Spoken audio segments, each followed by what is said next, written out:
Hi there, everyone. Judge Andrew Napolitano for Judging Freedom. Today is Friday, October 14th, 2022. It's about 5 minutes of 2 in the afternoon. Here, I'm supposed to look at my watch before we start. Sorry. It's about 5 minutes of 2 in the afternoon here on the East Coast of the United States. I have said this before, but like the last day of summer, even though we're approaching the second half of October, it's absolutely magnificent, gorgeous weather. 3,000 miles from here, there are political firestorms in the state of Oregon. I honestly didn't know about this. This is not a story that Judging Freedom has been following until my producer, Gary Villapiano, pointed it out to me. But half of Oregon, half, is attempting to secede from the state of Oregon and join the state of Idaho.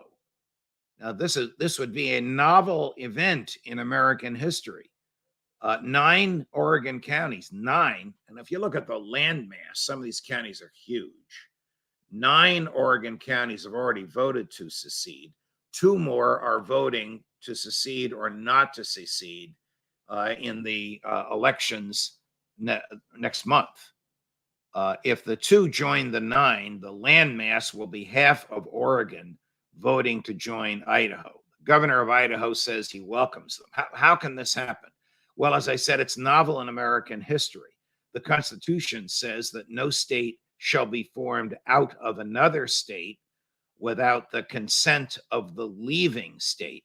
Now, that only happened once in American history, and the Constitution was not followed. And that's when Lincoln and the radical Republicans during the Civil War just took a chunk of Virginia and declared it West Virginia. Obviously, the legislature and the voters of the state of Virginia didn't consent, but Lincoln and the Congress did it anyway. And if it's been challenged, the challenge hasn't gotten anywhere. So presumably for this to follow the Constitution, the leaving state, Oregon, would have to agree, probably by a vote of its legislature. The receiving state, Idaho, would have to agree, probably by its legislature as well. I don't think there's any room for Congress here. This is not a federal issue. I can't imagine the leaving state consenting.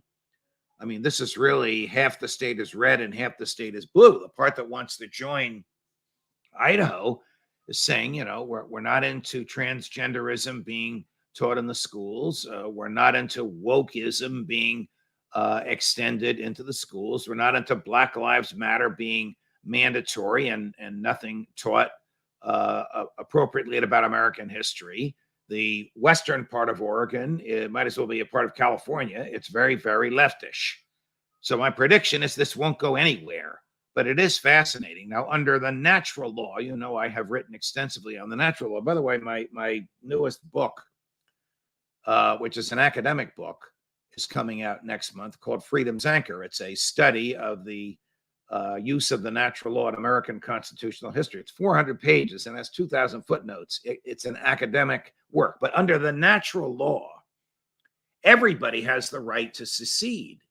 You can secede from the government in your town if you want. The town can secede from the county. The county can secede from the state. Natural rights means people can move, can leave, can disassociate themselves from the government.